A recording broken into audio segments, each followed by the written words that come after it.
The biting Kansas wind whipped strands of my damp blonde hair across my face as I sprinted down the street, the relentless rain plastering my blazer to my skin.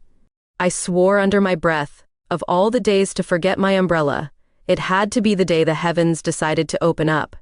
Overland Park usually had a certain charm, a quiet Midwestern appeal that I appreciated, but today it felt more like a dreary, waterlogged movie set. High heels weren't exactly ideal for navigating the slick sidewalks, and I could feel my carefully applied makeup beginning to run. I just had to make it to the corner deli for a late lunch before heading back to the office. My stomach grumbled in agreement. Just as I thought I might actually hydroplane across the street, I spotted the awning of a quaint little shop a few yards ahead. Relief washed over me, almost as potent as the downpour. I lunged for the dry sanctuary, nearly colliding with a woman who was already sheltering there. "Oof, sorry," I gasped, stumbling slightly. My breath caught in my throat. She turned, her blue eyes widening in surprise before softening into a gentle smile. Dark, rich brown hair framed a face that was both striking and approachable, her lips full and slightly parted as she took me in. I felt a strange jolt, a sort of electric hum that had absolutely nothing to do with the weather. She was beautiful. "No worries," she chuckled, her voice warm and melodic. "Plenty of room for two under here." I straightened, suddenly hyper-aware of my damp, disheveled appearance. I tucked a stray strand of hair behind my ear, trying to regain some semblance of composure. "Thanks," I managed, my voice a little breathless. I discreetly wiped a trickle of mascara from beneath my eye with the back of my hand. We stood in companionable silence for a few moments, watching the rain cascade onto the street. The air smelled of wet asphalt and something faintly sweet, almost floral. I glanced at the shop window. A whimsical display of mismatched teacups and colorful pastries hinted at the kind of place that offered a much-needed escape from the mundane. "Cute place," I commented, trying to break the silence that was starting to feel a little charged. "Thanks," she replied, her eyes sparkling. "It's mine. The Mad Hatter's Tea Party." A playful smirk danced across her lips. "I'm Kennedy." She extended a hand and I took it, her touch sending another unexpected wave of warmth through me. "Fiona," I replied, my own smile mirroring hers. Her hand was firm and cool against mine. I held on a second longer than necessary, not wanting to break the connection. The rain showed no signs of letting up. Kennedy tilted her head, studying me with an intensity that made my cheeks flush. "You look like you could use a warm drink," she said, her gaze lingering on my face. "My treat, come on in." She gestured towards the door, and I found myself nodding before I could even formulate a thought. The prospect of extending this unexpected encounter was far too tempting to resist. Inside, the cafe was even more enchanting than the window display suggested. Mismatched furniture, whimsical artwork, and the soft glow of fairy lights created an atmosphere that was both playful and inviting.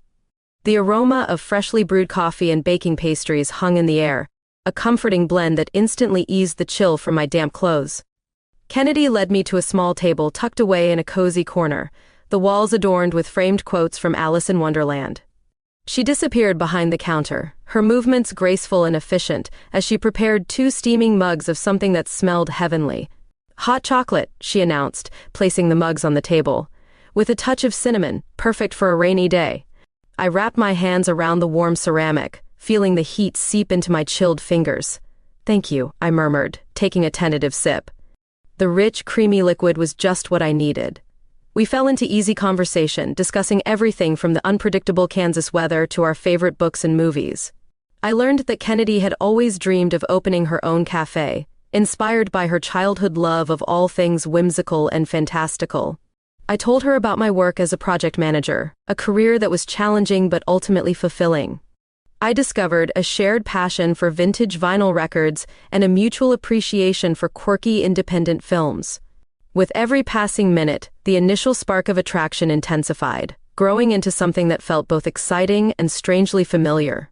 The rain continued to fall outside, but inside the Mad Hatter's Tea Party, I felt a warmth that had nothing to do with the hot chocolate in my hands. The following Saturday, I found myself drawn back to the Mad Hatter's Tea Party. It wasn't just the promise of excellent coffee and quirky decor, it was the lingering memory of Kennedy's smile, the way her blue eyes had held mine, the electric hum that had passed between us in the rain. I told myself it was just a friendly visit, a way to support a local business.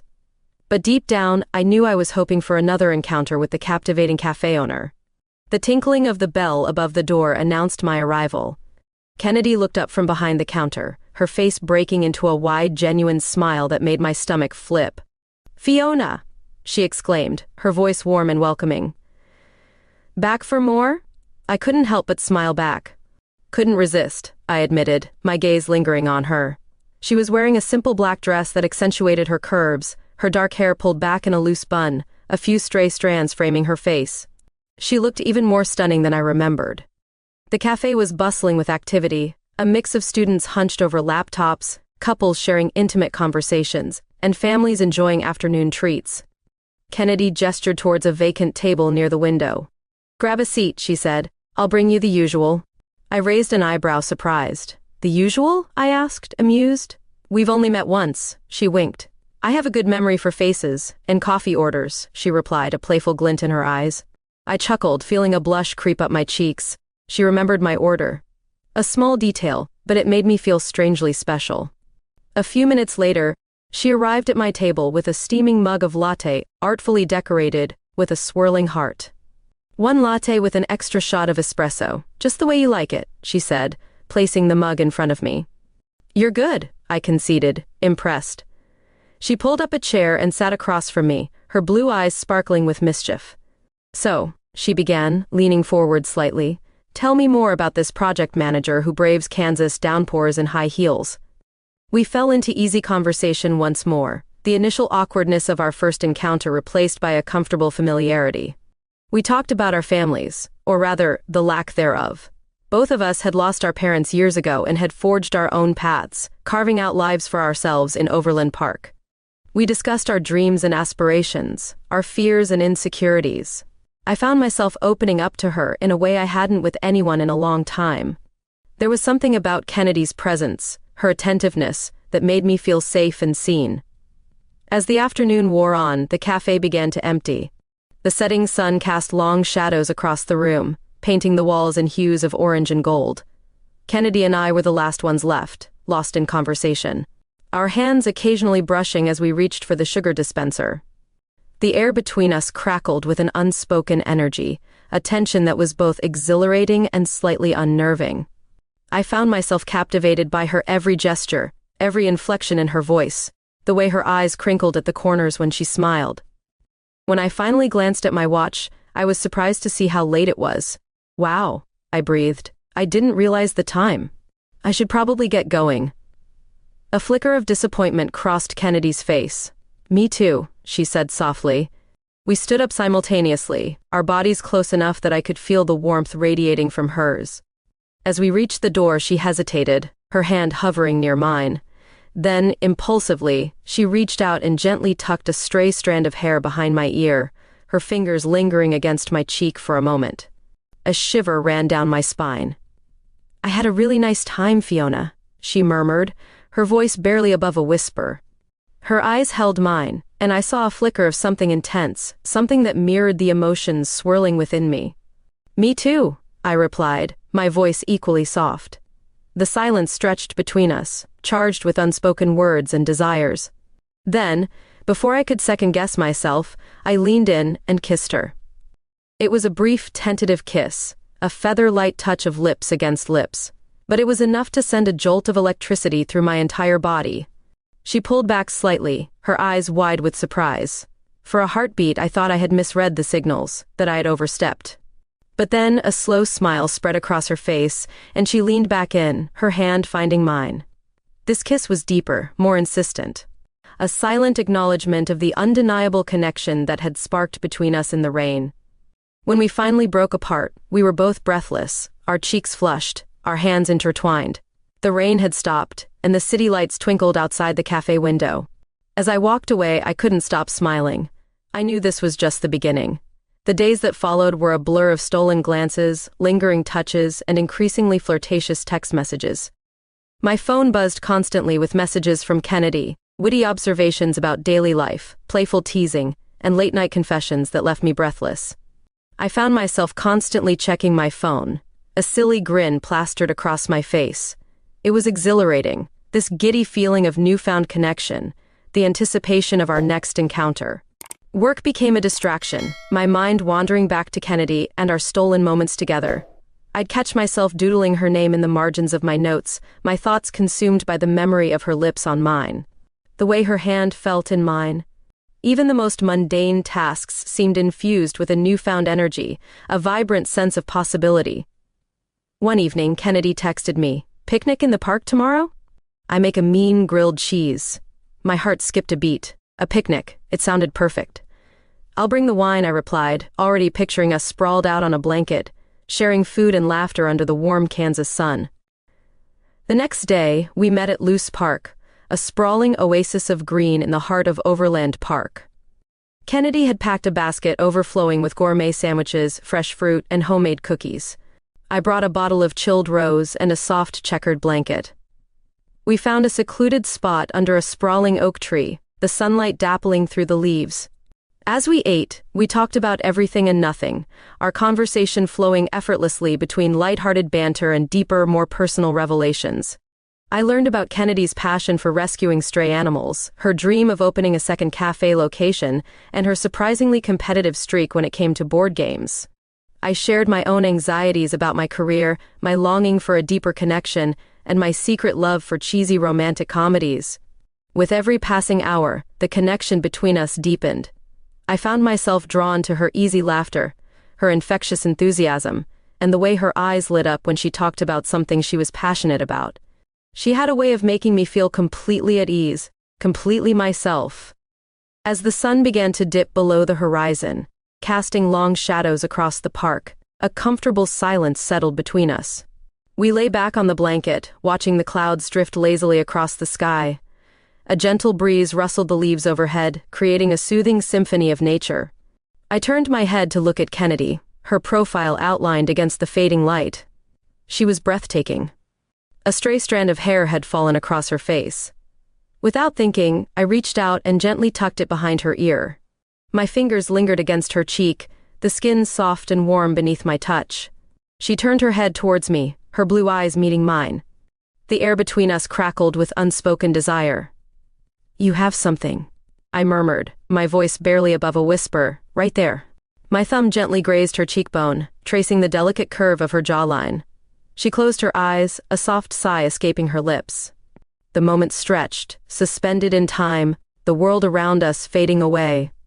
Then, slowly, deliberately, she leaned in and kissed me. This kiss was different from our first tentative encounter outside the cafe. This kiss was deeper, more passionate, filled with a yearning that had been building between us since that rainy afternoon.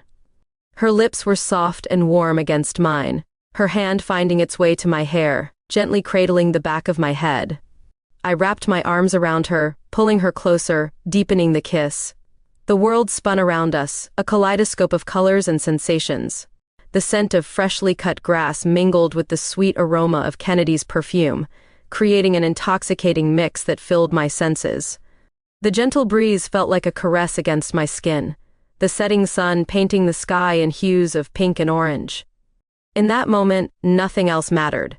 There was only Kennedy and the overwhelming feeling of being exactly where I was supposed to be. When we finally broke apart, we were both breathless, our cheeks flushed, our hearts pounding in unison. The silence that followed was charged with emotion, a silent acknowledgement of the profound connection we had discovered. We lay intertwined on the blanket, our fingers interlaced, watching the stars begin to appear in the darkening sky. I knew with a certainty that resonated deep within my soul that this was just the beginning of something extraordinary. The weeks that followed the picnic in the park were a whirlwind of stolen moments and deepening intimacy. Kennedy and I fell into a comfortable rhythm, our days punctuated by clandestine meetings in the back room of her cafe, lingering kisses in darkened doorways, and late-night phone calls that stretched into the early hours of the morning. We explored the city hand in hand, discovering hidden gems and sharing inside jokes that only we understood. It felt as though we were creating our own private world, a sanctuary from the ordinary. The physical connection between us intensified, fueled by a mutual desire that was both exhilarating and slightly terrifying. Our first time together was in my apartment, a night of nervous anticipation and tender exploration. The light filtering through the blinds painted stripes across the walls as I slowly unhooked my striped cotton bralette, the soft fabric pooling around my waist. Kennedy's gaze was intense, her blue eyes filled with a mixture of desire and adoration. The air crackled with an unspoken energy, a silent understanding that transcended words. We moved together, our bodies entwined, exploring the uncharted territory of our newfound intimacy with a mixture of reverence and playful abandon. The world outside faded away, replaced by the intoxicating rhythm of our shared breaths, the warmth of skin against skin, the whispered words of encouragement and affection. Later, nestled in the tangled sheets, a sense of peace washed over me. I had never felt so seen, so accepted, so completely cherished. Kennedy traced the lines of my hand with her fingertip, her touch sending shivers down my spine. "I feel like I've known you forever," she whispered, her voice thick with emotion. I turned my head to look at her, her face illuminated by the soft glow of the bedside lamp. "Me too," I murmured, my heart swelling with a mixture of love and gratitude. Our relationship quickly became a cornerstone of my life. I introduced Kennedy to my friends, who instantly embraced her warmth and infectious laughter. We attended a local LGBTQ pride event together, holding hands without hesitation, feeling a sense of belonging and solidarity that I had never experienced before. The world felt brighter, more vibrant, as though everything had been painted in a fresh coat of paint. One evening, while we were closing up the cafe together, Kennedy surprised me with a pair of vintage vinyl records she had found at a local antique shop. One was a first pressing of my favorite Fleetwood Mac album, the other a rare jazz record I had been searching for months. "I know how much you love these," she said, a shy smile playing on her lips. "I hope you like them." I was touched by her thoughtfulness, by her ability to remember the smallest details about my life. I reached out and took her hand, my fingers intertwining with hers. "I love them," I whispered, my gaze locking with hers. "And I love you." The words hung in the air between us, unspoken until that moment, but now out in the open, raw and vulnerable. A slow smile spread across Kennedy's face, her eyes shining with unshed tears. "I love you too, Fiona," she murmured, her voice choked with emotion. We stood there, holding each other close, the silence filled with the unspoken promise of a future together. The feeling of happiness was almost overwhelming. I felt like I was finally living the life I had always dreamed of, a life filled with love, laughter, and the unwavering support of an incredible woman. Everything felt perfect, almost too good to be true. And as we all know, whenever things feel too good to be true, something usually comes along to shake things up. The curveball arrived in the form of a phone call from my boss. "Fiona," he began, his voice unusually formal, "I need you to come to my office first thing tomorrow morning. There's something we need to discuss." A knot of apprehension tightened in my stomach. I had a feeling this wasn't about a routine performance review. The next morning, I sat across from my boss, my heart pounding in my chest. He wasted no time getting to the point. "Fiona," he said, "we've been incredibly impressed with your work on the Peterson account.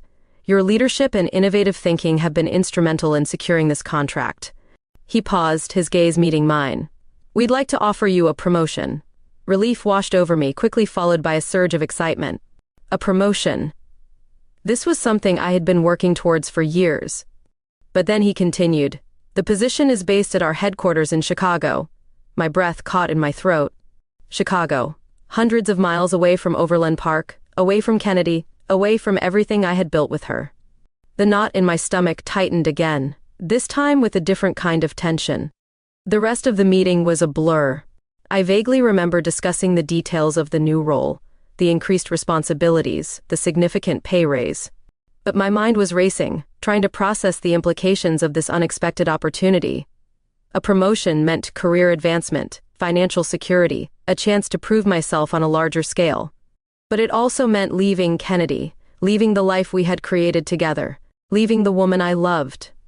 That evening, I sat across from Kennedy at our usual table in her cafe, the weight of the decision pressing down on me. The whimsical decor and the aroma of freshly brewed coffee, usually a source of comfort, now seemed to mock my inner turmoil. I told her about the promotion, my voice trembling slightly as I relayed the details. She listened intently, her blue eyes fixed on mine, her expression unreadable. When I finished, a heavy silence settled between us. "So," she finally said, her voice soft, "what are you going to do?" I looked down at my hands, twisting the silver ring on my finger. "I don't know," I admitted, my voice barely above a whisper. "It's a huge opportunity, Kennedy, something I've always dreamed of." I looked up at her, searching her face for some sign of understanding. "But I don't want to leave you." She reached across the table and took my hand, her touch sending a wave of warmth through me. "I know," she said softly, her thumb gently stroking the back of my hand. "This is your dream, Fiona. You have to go for it." A tear escaped my eye, tracing a path down my cheek. "But what about us?" I whispered, my voice thick with emotion. Kennedy's gaze held mine, her eyes filled with a mixture of sadness and determination. "We'll figure it out," she said firmly. "We'll make it work. Long distance isn't ideal, but it's not impossible." She squeezed my hand, her touch reassuring. "This is your chance, Fiona. Don't let it slip away because of me." Her words, though supportive, felt like a small knife twisting in my gut. The idea of being separated from her, of navigating the complexities of a long-distance relationship, filled me with a sense of dread. But I knew she was right. This was my chance, an opportunity I couldn't afford to pass up. I just didn't know how we would survive it. The weight of the decision settled upon me, heavy and suffocating. The playful atmosphere of the cafe, once a comforting embrace, now felt like a cruel reminder of everything I was about to lose. The colorful decorations seemed to blur into a dizzying array of shapes and hues, the cheerful chatter of the other patrons fading into a dull hum. The knot in my stomach tightened, a physical manifestation of the emotional turmoil raging within me. I wanted the promotion, the advancement, the recognition. But at what cost? The thought of leaving Kennedy, of trading our shared intimacy for fleeting weekend visits and pixelated video calls, felt like a betrayal of everything we had built together. It was a choice between my ambition and my heart, a choice I never thought I'd have to make. The move to Chicago was a blur of packing boxes, tearful goodbyes, and the gnawing feeling of leaving a piece of myself behind in Overland Park. The excitement of the new job was overshadowed by the ache in my heart, the constant reminder of Kennedy's absence. My sleek, modern apartment in the heart of the city felt sterile and impersonal, a stark contrast to the cozy familiarity of my old life.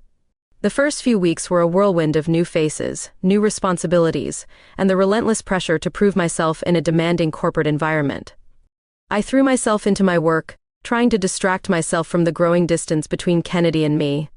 We spoke on the phone every night, our conversations a mixture of forced cheerfulness and underlying anxiety. We tried to maintain a semblance of normalcy, sharing details about our days, making plans for weekend visits, sending each other silly memes and encouraging texts. But the physical distance between us began to manifest as an emotional chasm, a growing void that threatened to swallow us whole. The weekend visits were a bittersweet mix of intense joy and agonizing goodbyes. We'd cram as much as possible into those 2 short days. Exploring the city, trying new restaurants, rekindling the physical intimacy that had become a cornerstone of our relationship. But the inevitable departure at the airport always hung over us, a dark cloud casting a shadow over our fleeting moments of happiness. The goodbyes became increasingly difficult, each parting a fresh wound that seemed to take longer and longer to heal. Misunderstandings began to creep into our conversations, fueled by the lack of physical proximity and the growing sense of disconnect. A missed phone call, a misinterpreted text message, a seemingly innocuous comment, everything became amplified, distorted by the distance between us. The easy banter we once shared was replaced by strained silences and tense exchanges. The jealousy, once a dormant ember, began to flicker back to life, fueled by insecurities and the fear of losing each other. One weekend, during a visit to Overland Park, the simmering tension finally boiled over. We were at Kennedy's apartment discussing the possibility of her visiting me in Chicago.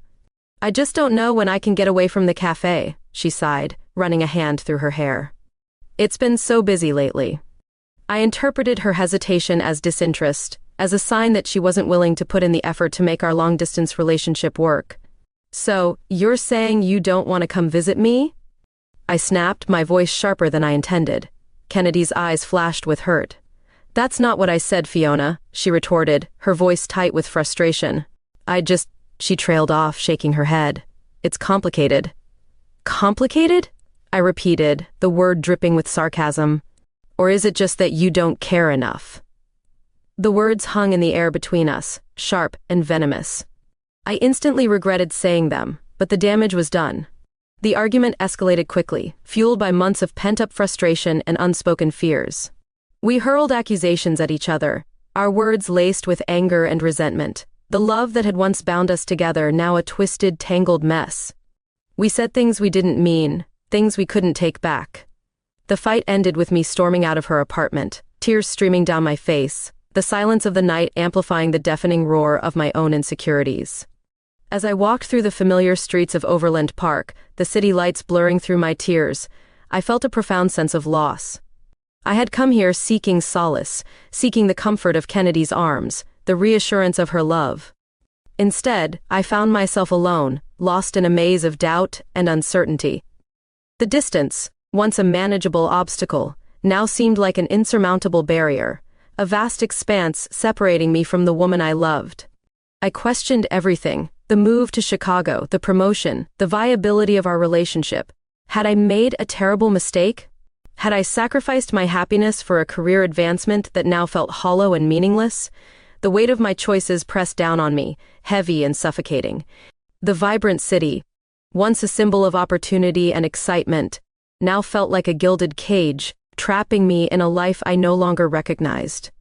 The loneliness was a physical ache, a constant reminder of everything I had left behind. The future I had envisioned with Kennedy, a future filled with shared dreams and unwavering support, now seemed like a distant, unattainable fantasy. I didn't know what the future held, but I knew, with a chilling certainty, that things would never be the same again. The weeks following the fight with Kennedy were the longest of my life. The silence between us was deafening, a vast expanse of unspoken words and unresolved emotions.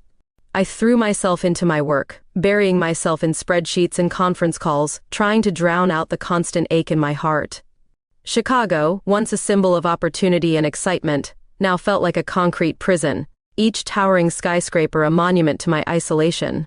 Sleep became a luxury I could rarely afford, my nights plagued by restless tossing and turning, my dreams filled with fragmented memories of Kennedy's laughter, her touch, the scent of her perfume. I replayed our fight over and over in my head, dissecting every word, every inflection, every gesture, searching for a way to undo the damage, to bridge the seemingly insurmountable chasm that had opened up between us. One night, after a particularly grueling day at the office, I found myself staring out the window of my apartment, the city lights blurring into a kaleidoscope of color. A wave of exhaustion washed over me, followed by a sudden, overwhelming clarity. I knew with a certainty that resonated deep within my soul that I couldn't live without Kennedy. My career ambitions, my desire for professional recognition, all of it paled in comparison to the love we shared. I grabbed my phone and booked the first flight to Overland Park. I didn't call Kennedy, didn't text her, didn't give her any warning. I simply needed to see her, to tell her how I felt, to beg for her forgiveness. The next morning, I stood outside the Mad Hatter's tea party, my heart pounding in my chest. The familiar whimsical decor, once a source of comfort, now filled me with a mixture of hope and trepidation. I took a deep breath and pushed open the door, the tinkling of the bell announcing my arrival. Kennedy was behind the counter, her back to me, her dark hair pulled back in a familiar bun. She looked up as I approached, her blue eyes widening in surprise. For a moment, the world stood still. The air crackled with unspoken emotion, the silence heavy with the weight of our unresolved conflict. "Fiona?" she whispered, her voice barely audible above the soft hum of the cafe. I reached out and took her hand, my fingers intertwining with hers. "Kennedy," I said, my voice thick with emotion, "I'm so sorry." Tears welled up in my eyes, blurring my vision. I was wrong, I was stupid. I let my ambition get in the way of what truly matters. I can't live without you. I poured out my heart to her, confessing my fears, my insecurities, my unwavering love for her. I told her about the loneliness of Chicago, the emptiness of my success without her by my side. I told her that I was willing to give up everything, my career, my apartment, my entire life in Chicago, to be with her again. When I finished, a tear traced a path down Kennedy's cheek. She reached out and cupped my face in her hands, her touch sending a wave of warmth through me. "I missed you so much," she whispered, her voice choked with emotion. "I thought I had lost you." I leaned in and kissed her, a kiss that was filled with longing, forgiveness, and the unwavering promise of a future together. The world around us faded away, replaced by the familiar comfort of her lips on mine, the feeling of her arms wrapped tightly around me.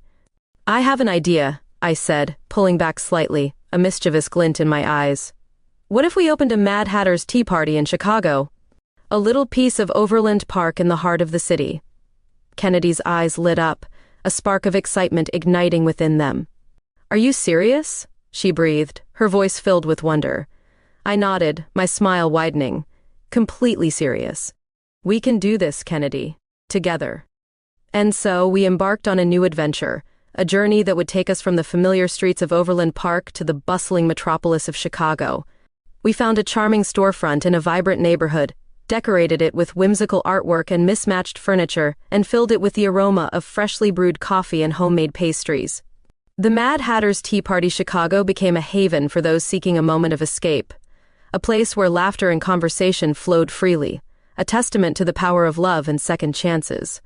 We built a life together, a life filled with shared dreams, unwavering support, and the comforting knowledge that, no matter where life took us, we would always have each other. And as I stood beside Kennedy, watching the customers fill our little cafe, I knew with the certainty